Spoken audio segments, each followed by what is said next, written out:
Realistic, sobrang relatable, maraming social issues na very timely, especially sa point of view ng mga OFW at sa mga nasa Canada kagaya ko. At syempre, ang ganda ng storytelling. Sobrang madadala ka sa storya, kaya walang dudang bilyon na ngayon ang kinikita sa Takilya worldwide. We watched Hello, Love Again ni Catherine Bernardo at Alden Richards the other night at hindi na sayang ang oras at pera namin sa panonood ng film na ito ng Star Cinema at GMA Films. Babanggitin ko sa video na ito ang aking reaction sa pelikulang ito, sa mga social issues, sa ilang characters, sa mga mensahe na makukuha mula sa film na ito at marami pang iba. Babanggitin ko rin kung bakit pakiramdam ko ay ako ang karakter ni Ethan sa film na ito. Isa sa pinaka-striking sa akin yung point na hindi kinaya ni Ethan mag-stay dito sa Canada. Yung point sa pelikula na sa tingin niya, Canada's not for him. Dahil believe me or not, pag nagsisimula ka rito sa Canada, kakainin mo talaga ang pride mo. Mapapatanong ka ng same question, same line ni Ethan na ito lang ba pinunta ko sa Canada? Trust me, pinagdaanan ko ito. Akala ko pupunta ako sa Canada, magiging smooth ang lahat, pero we had a rough beginning. My wife being an international student, at ako nagsimula bilang crew sa Tim Hortons at housekeeping staff. Parehas na parehas doon sa film, kagaya ni Ethan. Yes, just like in the film, naranasan po nating magkuskus ng inidoro, magtapon ng basura, maghawak ng mop, magtimpla ng kape, masigawan ng customer, magkamali, mapagalitan ng manager, name it. That's from being a teacher in the Philippines. Ganun kabilis ang transition ko nung kararating namin sa Canada. In just 2 weeks, kailangan mong kainin ng pride mo. Kahit ba professional ka o boss ka sa kung saang lupalop ka man ng mundo galing, sabi nga ng isang karakter sa pelikula, dito sa Canada, walang boss-boss at walang mayamayaman. Lalo pagkakasimula mo. Back to zero talaga. Pero lesson dito from the story of Joy or Marie na pag ginusto mong mag-upgrade, in her case, nag-aral siya at kinuha niya ang kanyang nursing license para ma-practice ang kanyang profession dito sa Canada. One way para finally mag-improve ang estado ng kanyang buhay dito sa Canada. Through this, she can finally move up. Mas malaking sahod at probably makakaiwas na rin siya sa sobra o doble-dobleng pagtatrabaho para ma-meet ang kanyang needs. She represents a lot of us here in Canada. My wife, for example, started as a crew or cook at McDonald's, dietary aid, pati housekeeping while studying nursing-related postgraduate programs for the past 2 years. She got her license and thankfully currently working as a full-time nurse dito sa Canada. Sa akin naman, after kong maging night auditor at night audit manager sa isang hotel sa Niagara Falls, nagpursige din po akong kunin ang teaching license ko dito sa Ontario and thank God, napapractice ko na ang aking teaching profession dito sa Canada. Na-realize ko na kung gusto mo ang isang bagay, magpursige, magtiis sa una, learn from every experience na pinagdaraanan mo, wag agad susuko, magtiwala sa proseso, magtiwala sa Panginoon, gawin mo ang nararapat, wag manloko ng iba, and eventually, everything will fall into their proper place. Kagaya ng sinabi ni Marie sa pelikula, literal na dugo, pawis at luha ang pinuhunan din namin para malagpasan ang very challenging part na buhay namin dito sa Canada. It's a big lesson na mahuhugot mula sa Hello, Love Again. Nasabi nga ng isang character sa pelikula, it is possible to build life here in Canada. Another lesson na ipinakita ng pelikula, how Joy wants for more. She represents a lot of us Filipinos na nagnanais ng mas higit pa sa ating buhay. Hinahabol natin ang ating more sa ating buhay. We want to become more successful, mas mayaman, mas may komportableng buhay, and who doesn't want that? Laking tulong ito sa pamilya at malaki rin ang contribution nito sa sarili nating satisfaction.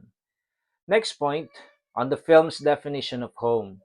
For me, I agree sa sinasabi ng isa sa mga characters sa pelikula, one of the healthcare assistants in the film, na kung anong bumubuhay sa pamilya, yun ang home. This is also very much related sa recent phenomenon ngayon ng mga Pinoy sa Canada who choose to go back home sa Pilipinas believing Canada is not for them. At hindi natin sila masisisi kasi nga depende nga ito sa kanilang sitwasyon dito sa Canada at sa Pilipinas. Pero as of now, I stick to the belief ng maraming Pinoys at nabanggit din sa pelikula ang line na may future sa Canada, especially sa kids ko at sa pamilya ko. So, I'm choosing to call Canada home. But again, depende sa sitwasyon ng bawat tao rito. May kanya-kanya tayong pathway, may kanya-kanya tayong definition of success. I still think though that it was the best decision to move here in Canada almost 3 years ago. Nakakalungkot lang na one of the things the film tackled ay yung fact na while maraming Pinoy ang taos-pusong tumutulong sa kapwa Pinoy nila, meron ding iba na pinipiling sirain ang kapwa. Lalo na kung nakikitang umaangat sila sa buhay. Makikita ito sa characters ng unang amo ni Joy, sa character ni Baby, sa mga katrabaho nung una ni Ethan. Right? Thankfully though, wala naman akong personal experience dito so far, pero ang ibang mga kakilala, yes. Kaya naman nakaka-relate sila sa film na ito. Pwede bang maging masaya ka na lang sa kapwa Pinoy mo? 'Di ba? Anyway, shout out sa mga taong nakilala ko na tumulong sa amin since day one ng Maple Leaf Dream namin. Doon naman tayo sa good points for the film. Great acting ng mga lead actors, Catherine Bernardo and Alden Richards, indeed some of the finest in the industry ngayon.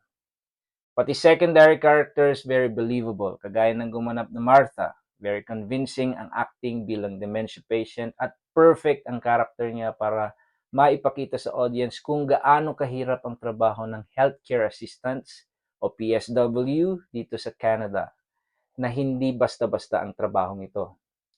Well, Joris Gamboa's character, Jim, sobrang nakakatuwa at crucial sa pelikula. Siya rin sa tingin ko ang isa sa mga nagdala sa buong pelikula. Kung wala yung character niya, hindi ganoon kaganda ang naging resulta ng buong film.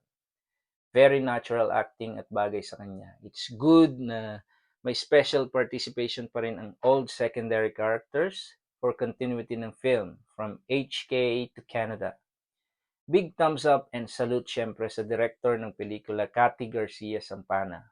As expected, may magic ang storytelling, great eye for details, very meticulous at artistic ang pagkuha sa bawat eksena. Awesome cinematography as well. Nakatulong na pinili nila ang magagandang destination sa Calgary na nagpadagdag pang lalo sa ganda ng pelikula.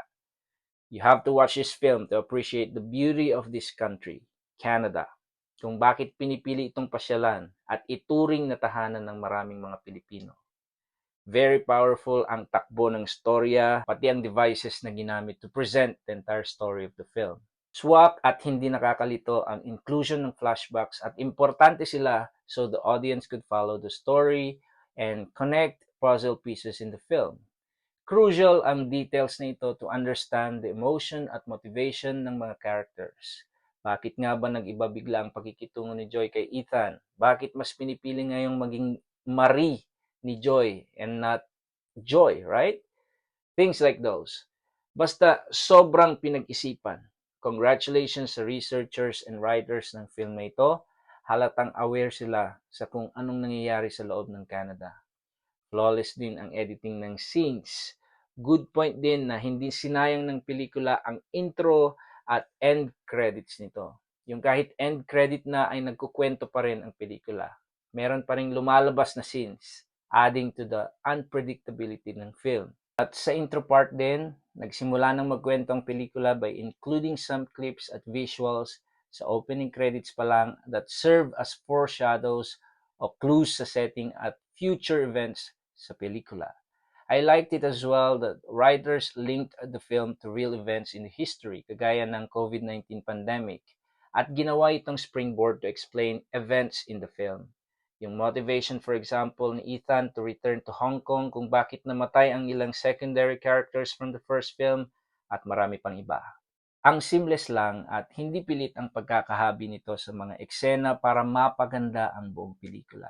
Great job on that sa mga bumubuo ng Hello Love Again. Sa negative points naman ng pelikula, para akong walang maisip. Nalunod talaga ako sa ganda ng pelikula. Pero according to my wife, mas naiyak daw siya sa Hello, Love, Goodbye compared to HLA. Pero malaking bagay kasi na nung una, may umalis, may naiwan. Dito sa HLA, medyo light ang ending. Nadismaya lang ako sa mga lumabas na reels online straight from the cinema kasi napadaan sila sa feed ko, napanood ko, at na-predict ko na ang mangyayari sa ilang scenes. Kung hindi sana, mas maganda pa sana ang viewing experience. Well, overall, it's a 10 over 10 stars for me. As I earlier said, totally relatable ang story, ang galing ng mga actors, top-notch directing at cinematography, walang eksenang pilit. Lahat believable at natural ang execution. One of the best Filipino films ever made so far. That's for me. So, if you haven't watched it yet, time to schedule that next movie date ng mahal mo sa buhay. Trust me, hindi masasayang ang pera at oras mo. Press like at comment below kung nagustuhan mo ang film review na ito. I appreciate your time for watching.